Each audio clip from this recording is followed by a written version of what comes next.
BFM Business, le club du droit, présenté par Fabrice Lundy. Bonjour à tous. Oui, je sais que vous nous suivez chaque semaine sur BFM Business dans ce rendez-vous où on vous aide à mieux circuler au milieu des lois, des règlements. Un terrain aussi glissant qu'une région parisienne un jour de neige. Des conseils toujours bien pratiques, alors bienvenue dans le club du droit.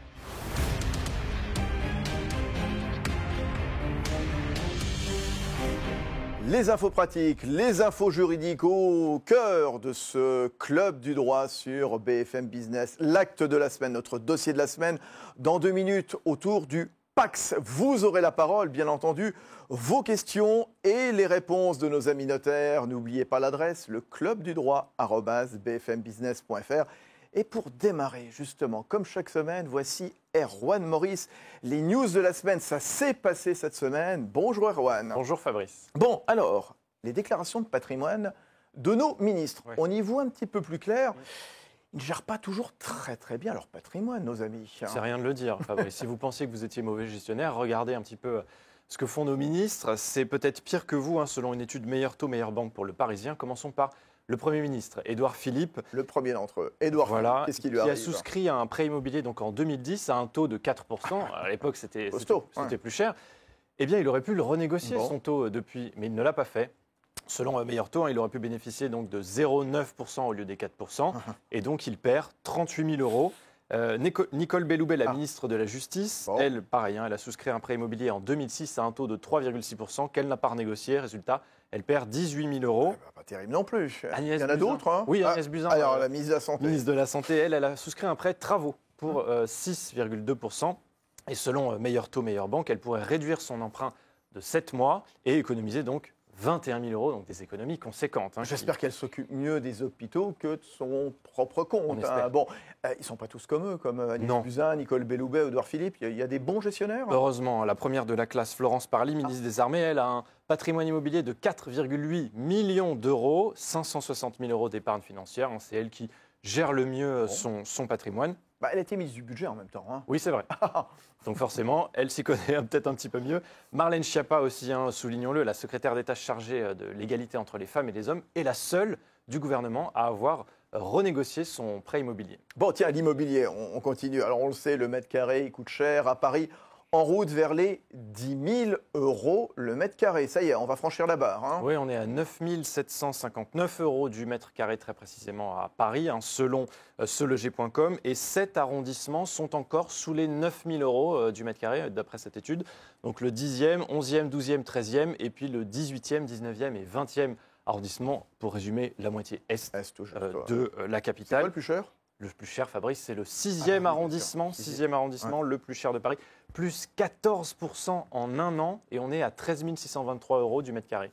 Bon, on va terminer, parce que quand on parle de succession, il y a aussi une donnée très importante. Oui. Les Français, peu nombreux, à rédiger leurs souhaits pour la gestion médicale de leur fin de vie. Alors, 83% des Français n'ont jamais fait savoir leur choix par écrit de soins de vie, c'est-à-dire les soins palliatifs. Est-ce que vous voulez être à une réanimation cardiaque, une assistance respiratoire, une dialyse? Si vous ne le dites pas, eh bien, vos souhaits ne seront peut-être pas réalisés, pris en compte en tout cas. Ça se dit où alors ? Ça se dit simplement par écrit, sur une lettre. C'est tout simple. Vous mettez votre nom, votre prénom, votre lieu, date de naissance, et puis vous écrivez en quelques lignes ce que vous souhaitez, ce que vous ne souhaitez pas. Et vous transmettez cette lettre, évidemment, pour qu'il y ait quelqu'un qui puisse la garder, le médecin ou un proche. Ça fonctionne aussi. Merci Erwan Maurice. Merci. C'est bon conseil.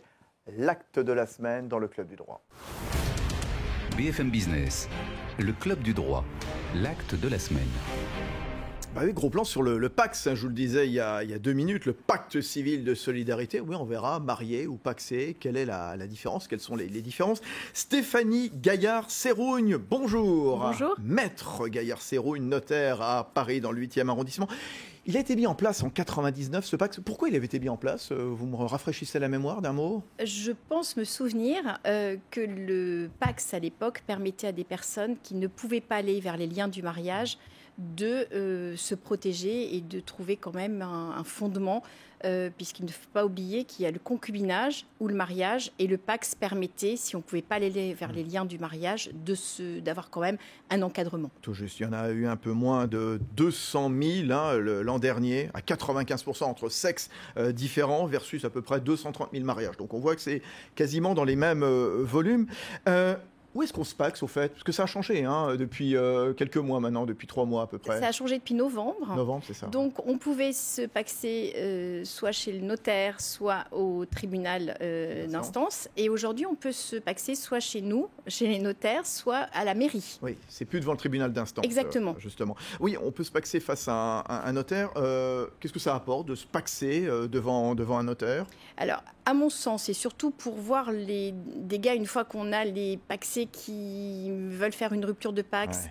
C'est là où on voit les difficultés, c'est-à-dire c'est la rédaction de leur contrat de pax. La fameuse convention, c'est ça? Tout à fait. Je ne me permettrai pas de juger en mal les employés des mairies, mais ce n'est pas leur travail de vérifier si la convention a bien été rédigée. Alors on se retrouve, et on imaginait que le législateur, avec cette nouveauté de novembre, nous permettrait de pallier un petit peu à ce manquement et d'encadrer un peu plus la rédaction des clauses du PACS. Ça a été un allègement du formalisme, mais je trouve un petit peu dommage de ne pas venir nous voir pour vérifier si ce qui est écrit correspond à ce qu'ils souhaitent. Bon, alors, justement, c'est quoi les droits et devoirs? À quoi s'obligent les pacsés? Alors, il y a des obligations réciproques. Dès qu'il y a une vie commune, qu'on soit concubin, marié ou pacsé, de toute façon, il y a quand même des règles et des obligations. Donc, vous devez le secours, assistance. Vous êtes responsable des dettes pour l'équilibre du ménage. Par contre, on n'est pas responsable des dettes pour des dépenses somptuaires. Oui, tout juste. Donc, comme en manière de mariage. Obligation d'aide matérielle, d'assistance réciproque, solidarité des dépenses liées au ménage, vous nous le dites. Tiens, quid des impôts? Il y a aussi une solidarité en matière fiscale? Tout à fait. Ouais. Une solidarité et un lieu de vie commune. Oui, alors solidarité en matière fiscale, imposition commune, sauf cas particulier. Donc tout le monde est solidaire donc, de son paiement. Marié, pacsé, ce que je disais. Quelle différence finalement? Il y en a vraiment? Alors pour moi, il y en a deux qu'il faut rappeler, parce que je crois qu'hélas, on l'oublie.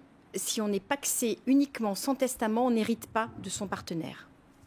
Deuxième écueil, il n'y a pas de reversion de retraite au niveau du PACS. Vous cotisez toute votre vie, vous ne récupérerez pas la reversion de retraite de votre copacsé. Ah, bon. Donc pour moi, c'est une énorme différence. Des mariés. Et également une autre différence qui est peut-être un peu plus dans le détail, mais qui me paraît être important également, c'est que, à mon sens, et je pense qu'on est plusieurs à le penser, plusieurs auteurs également, ça n'est pas le contrat ad hoc lorsqu'on a des enfants d'une première union. D'accord. Alors donc, ce que vous nous dites, quand il y a des enfants d'une première union, on évite le PACS. Alors, sinon, il se passe quoi, Maître Gaillard? Sinon, si j'ai prévu, par exemple, un testament au profit de mon copacsé en lui donnant, par exemple, l'usufruit de ma résidence, tout à fait, et que je n'ai pas de liquidité pour dédommager les enfants d'une première union, je pourrais voir les effets de mon testament un peu minorés par un problème économique. Donc, il y a lieu de venir nous voir pour la rédaction du testament, qu'on vérifie exactement ce que vous souhaitez ou ce que vous ne souhaitez pas, mais surtout, il vaut mieux en parler avant que ce soit trop tard. Oui, on parle juste d'un acte dramatique, le décès, justement. Comment est-ce qu'on protège son partenaire de PACS en cas de décès? Qu'est-ce qui est prévu, justement? Est-ce qu'on doit rédiger un testament pour transmettre les biens au partenaire? Alors, si vous ne prévoyez rien, votre copacsé sera traité comme un concubin, c'est-à-dire qu'il n'y a aucun lien qui sera opposable fiscalement, et donc il ne devient pas votre héritier, et donc il ne bénéficie pas de l'exonération de droits qu'il y a entre copacsé ou conjoint marié. Donc testament obligatoire. Testament obligatoire, donc chez le notaire, là il y a des règles strictes qui doivent être respectées, c'est bien ça? Ou tout au moins des conseils, vous pouvez le faire chez vous de manière manuscrite, mais avec un écrit qui sera vérifié par nous. Bon, on n'en est pas là, bien entendu, on revient quand même dans la vie de tous les jours, la vie des pacsés. Au départ, on rédige une convention, c'est ce que vous nous dites, Maître Gaillard. Alors, c'est pas obligé. C'est pas obligé? Non, il y a deux possibilités. Quand on est chez le notaire, on la rédige? A priori, oui. Oui. Ou tout au moins, on vous explique les deux possibilités et vous choisissez ce qui vous convient le mieux. Bon, ce que vous nous dites, il vaut mieux une convention, il vaut mieux tout blinder dès le départ. Oui. Il me semble. Bon, c'est ça, dites-le justement. Donc sans contrat, c'est le régime légal, c'est la séparation de biens. Avec contrat, c'est l'indivision. Oui, c'est exactement ce que j'allais vous demander. Quel régime matrimonial, entre guillemets, parce qu'on ne peut pas parler de matrimonial, il y a un épithète ou pas ? On commence à lire le régime paximonial. Paximonial. Bon, très bien, on découvre des mots grâce au Club du droit. Oui, est-ce qu'il y a plusieurs régimes de pax comme il y a plusieurs régimes matrimoniaux ? Alors, expliquez-nous. Séparation de biens. Oui. Donc là, c'est assez clair, c'est-à-dire je conserve mes biens que j'avais avant de me paxer. Donc ça, si rien n'est précisé dans une convention, par exemple. Tout est moitié-moitié. Voilà, moitié-moitié. Bon, chacun des partenaires est propriétaire des biens ou de la portion du bien qu'il acquiert durant le pax. Les partenaires peuvent opter pour un autre régime qui est donc l'indivision. Bon. Donc le régime d'indivision vous permet effectivement de prévoir plus de choses, de contraintes et de sorties de pax. Donc chacun des paxés, quelque part, des partenaires propriétaires des biens qu'il acquiert avant le pax, les biens achetés après le pax, ensemble ou séparément, sont réputés appartenir donc pour moitié à chacun des partenaires. C'est ça le régime de l'indivision. Quel que soit le flux financier. Donc là, on n'intervient pas et on n'interfère pas en fonction des différences de revenus qu'on peut avoir. C'est écrit dans le marbre, moitié-moitié. On peut acheter à deux ? Bien sûr, même sans être paxé. On a envie d'acheter tous les deux quelque chose, on peut acheter à deux sans aucun problème. Donc, et les biens qu'on acquiert après la conclusion du pax, donc ils sont réputés, ce qu'on disait, indivis par moitié, c'est ça ? Alors, soit on n'a pas fait de convention et c'est réputé moitié chacun, soit on a fait une convention et c'est en fonction des flux financiers de chacun. Quid de la naissance, de l'adoption, la protection sociale, l'assurance maladie ? Voilà, je pose des questions un peu pratiques, mais qui sont utiles, Maître Gaillard. Qui sont extrêmement importantes à mon sens. Donc, au niveau couverture sociale, vous avez la même qu'en étant marié. Bien. Au niveau du bail, du titulaire du bail, on est paxé, il n'y a que vous qui avez le bail, on est paxé même depuis hier, je bénéficierai des droits au bail, parce que ça aussi, je pense que c'est important. Je rappelle donc pas de reversion de retraite. Et au niveau des enfants, on peut avoir des enfants, et au niveau du non, ça dépend. Et l'adoption ? Alors l'adoption, deux cas de figure. On peut adopter l'enfant de son copaxé, les enfants qu'il a eus d'une autre union. Par contre, les copaxés tous les deux ne pourront pas adopter en l'état actuel. Voilà, on peut quelque part adopter individuellement, mais pas globalement. Exactement. Comme des époux, mari et femme ou mari et mari, enfin peu importe. Voilà. Exactement. La fin du pax, on a parlé du décès, bon évidemment, on n'en parle plus, mais la fin du pax, imaginons ça ne se passe plus très très bien, on va vers où justement ? On rompt devant qui ? Alors, plusieurs possibilités, soit d'un commun accord, et à ce moment-là, c'est une rupture express, et les deux reconnaissent que ça rime plus à rien. Deuxièmement, il y a une rupture qui est plus gaie, qui est par le mariage. On se marie, le pax tombe de lui-même. Bon. Ça arrive souvent, ça ? Oui, ça arrive souvent. C'est souvent une période probatoire. Ah, d'accord. Comme avant les fiançailles. Exactement. On peut également avoir une rupture parce que l'un des deux partenaires se marie, mais pas avec son copaxé. Là, c'est un petit peu plus violent, à mon sens. Dommage. Ensuite, on peut recevoir une lettre recommandée avec accusé de réception ou un exploit d'huissier. C'est rigolo, tout ça. Voilà. Donc, choisissez votre mode de fin de pax. Mais en tout cas, ce que vous nous disiez il y a une dizaine de minutes, à voir si le pax il a été régi par une convention rédigée par un homme de l'art, par vous notamment, donc les notaires, ce sera plus ou moins long, plus ou moins précis, bien sûr. Si c'est rédigé par un notaire ou c'est rédigé par personne. Plus ou moins long. La procédure, justement, plus ou moins conflictuelle. À mon sens, on essaye d'anticiper les difficultés qu'il va y avoir au moment de la sortie d'un pax. On déjudiciarise énormément aujourd'hui le divorce. Essayons au moins d'avoir quelque chose de rédigé au moment où on met le pax en place. Bon, c'est une formule intéressante au final quand même, le pax ou pas ? Spontanément, eu égard à tout ce qu'on s'est dit. Alors, à mon sens, c'est quand même un sous-mariage encore, parce que comme vous, j'espère avoir été clair et comme vous avez dû le sentir, il faut rajouter des additifs pour que le pax devienne l'égalité du mariage. Donc, à mon sens, je suis peut-être plus favorable au mariage, parce que le mariage vous évite d'avoir à adosser un testament, d'avoir à adosser des contrats d'assurance vie, de vérifier certaines choses. Et puis, la retraite, la reversion de retraite, c'est quand même dommage. Fondamental. Voilà les bons conseils que nous donnait Stéphanie Gaillard-Serrouille, notaire à Paris dans le 8e. À très bientôt, Maître Gaillard. Bientôt. Au plaisir. Et tout de suite, passez-moi le notaire. Un autre notaire, francilien lui aussi. BFM Business, le club du droit, passez-moi le notaire. Bah oui, il vient en voisin, c'est Olivier Arneberger. Bonjour, maître. Bonjour. Oui, notaire à Issy-les-Moulineaux, là où se trouvent les studios de BFM Business dans les Hauts-de-Seine. Le club du droit, @bfmbusiness.fr. Vous continuez à nous laisser vos questions. Allez, on en prend 3, comme chaque semaine dans ce club du droit. Elodie, qui est à Paris 13e, qui nous dit « Je veux vendre mon fonds de commerce. Suis-je obligé de passer par un notaire ?» Alors, Maître Arneberger ? Non, ce n'est pas obligatoire. C'est un acte qu'on peut même rédiger soi-même tout seul avec son acquéreur. Mais compte tenu de la complexité, de l'analyse juridique de la situation du fonds de commerce, de l'analyse juridique du bail commercial, qui est souvent un des éléments essentiels du fonds de commerce, de la fiscalité, des droits d'enregistrement, de toutes les vérifications juridiques qu'il y a à opérer, et puis de la rédaction même du contrat de cession. Voir s'il y a un droit de préemption de la commune aussi. Exactement. Voilà.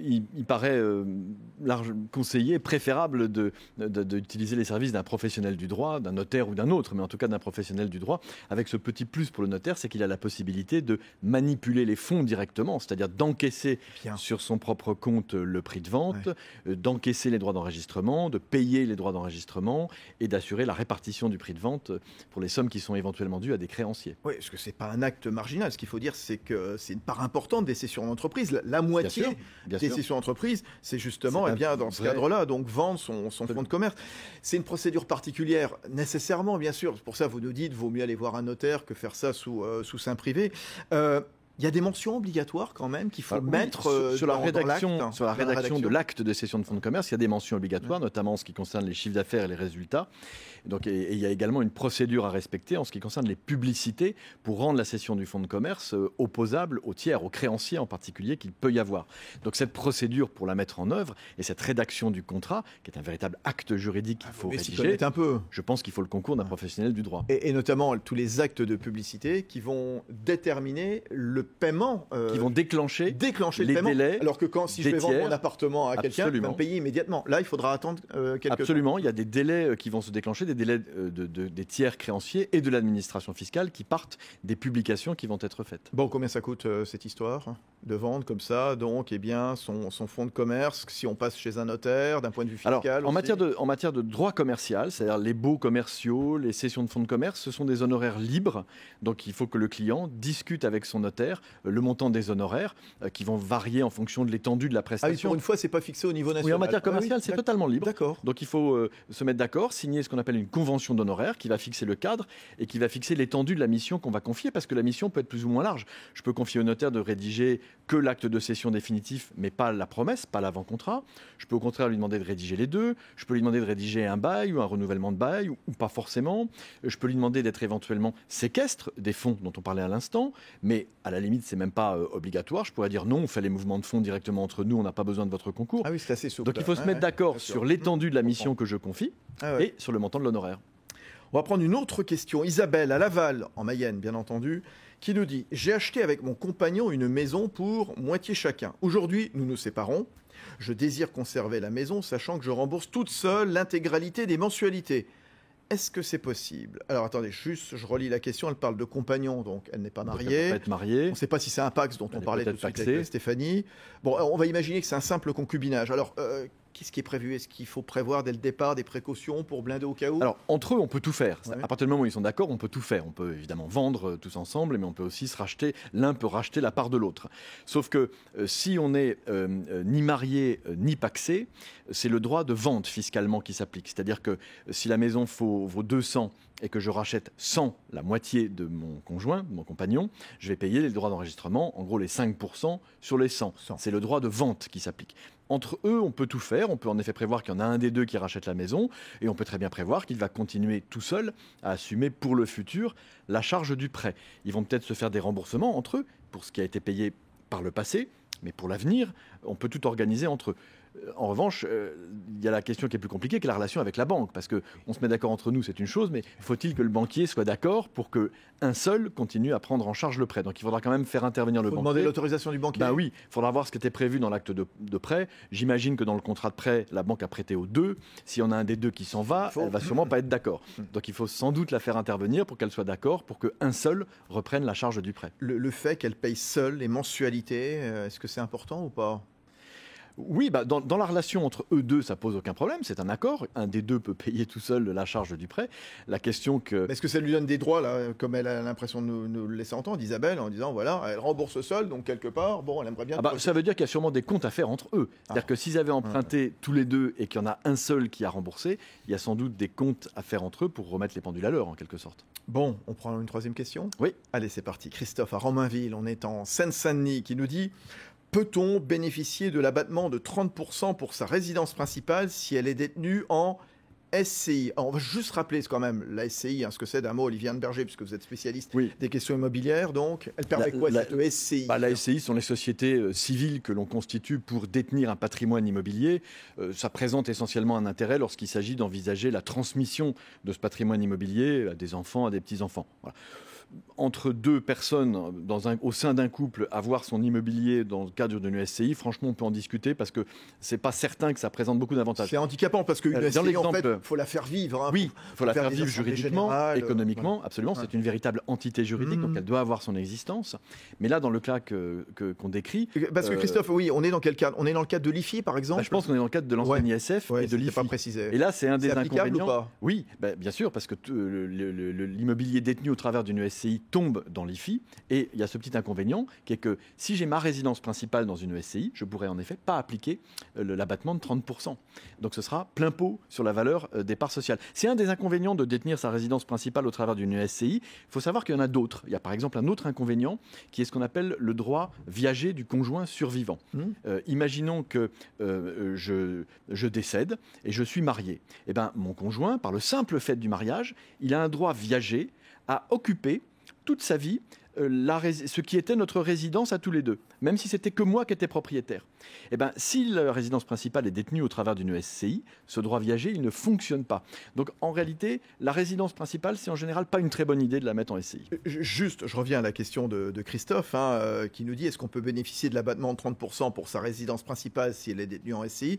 Vous nous dites non, parce que tout ce qui est déduction, abattement, c'est lié au propriétaire lui-même. Or là, c'est pas le propriétaire. Exactement, c'est pas moi qui suis propriétaire, c'est la SCI. Et par hypothèse, ça peut pas être la résidence principale de la SCI. Pourtant, revendre un bien en SCI, c'est plus compliqué quand même. La valeur, elle peut être impactée. Est-ce qu'on pourrait pas, justement, on n'aurait pas pu considérer, justement, que l'abattement, ça s'applique? À ce moment-là, c'est un autre sujet. C'est-à-dire qu'il faudrait discuter le point de savoir si les parts de SCI que je détiens correspondent exactement à la valorisation de l'actif que la SCI détient. C'est un autre sujet. Mais en tout cas, on ne bénéficiera pas de l'abattement automatique lié à la résidence principale. Je comprends bien. Bon, voilà. Donc, en général, quelle fiscalité? On rappelle, impôt sur le revenu, impôt sur les sociétés, quand on est en général, si on ne fait rien, la SCI est soumise à l'impôt sur le revenu. C'est-à-dire que ce sont chacun des associés. C'est chacun des associés qui va déclarer ses propres revenus fonciers et sa plus-value en cas de vente, sauf si on décide d'opter pour l'impôt sur les sociétés. Là, c'est une autre catégorie d'impôt, et c'est une option en effet qui est irrévocable. Bon, et spécialiste d'immobilier, Olivier Berger, notaire ici les Moulineaux, merci beaucoup. Merci. À très bientôt. Allez, on continue. Le saviez-vous? BFM Business, le club du droit. Le saviez-vous? Oui, un rendez-vous pour découvrir chaque semaine les multiples facettes des notaires. Des notaires venus conseiller, dirigeants ou futurs dirigeants d'entreprise à l'occasion du Salon des entrepreneurs qui fêtait ses 25 ans l'autre semaine à Paris. Reportage commenté par Erwan Maurice. 65 000 visiteurs se sont pressés début février au Salon des entrepreneurs de Paris. Les notaires avaient donné rendez-vous sur leur espace aux créateurs, repreneurs, cédants et dirigeants d'entreprise. Maître François-Xavier Gilles, notaire à Mency, dans l'Essonne. On aborde des sujets de succession, de contrats de mariage, en matière de régimes matrimoniaux, en matière de choix de formes de société, d'entreprises individuelles. Donc les questions sont multiples. Consultation gratuite pendant 48 heures et animation de conférences avec un thème principal, la protection du patrimoine du créateur d'entreprise. Maître Laurence Bridet-Lelon, notaire à Orléans. Avant de créer, je dirais, il faut d'abord penser au pire. Comme ça, le meilleur arrivera. Donc, c'est prévoir des fâcheries avec ses associés, prévoir des fâcheries avec son conjoint, prévoir un décès, une incapacité. Et le prévoir ne veut pas dire que ça va arriver. Conseils fiscaux, recommandations juridiques, pour cette 25e édition du Salon, les notaires ont été largement sollicités par ces créateurs d'entreprises. J'ai ouvert une société de conseil en gestion de patrimoine pour les sportifs de haut niveau et les artistes. Et il est vrai qu'il y a des points sur les sujets contrats de mariage ou sur les sujets immobiliers pour lesquels j'ai vraiment besoin de collaborer avec un notaire. Je suis salariée à mi-temps, je voulais créer mon entreprise en parallèle. Et avant de choisir définitivement, j'avais besoin de me renseigner. Ah bah oui, les notaires c'est important parce que quand on a une entreprise, tout peut arriver. C'est très vite fait de se retrouver sans bien, c'est mon cas. Anticiper, voir sur le long terme, les entrepreneurs ont évidemment un impératif, être prévoyants, d'où la nécessité de consulter pour prévenir ce type de désagrément. Ah bah oui, les notaires, c'est important, elle le disait, cette chef d'entreprise. Voilà, merci à tous de nous avoir suivis dans ce Club du Droit. Prochain rendez-vous, on verra comment donner et reprendre. Puis vous avez toujours la parole au travers de cette adresse mail, le clubdudroit@bfmbusiness.fr. Très très bonne semaine à tous.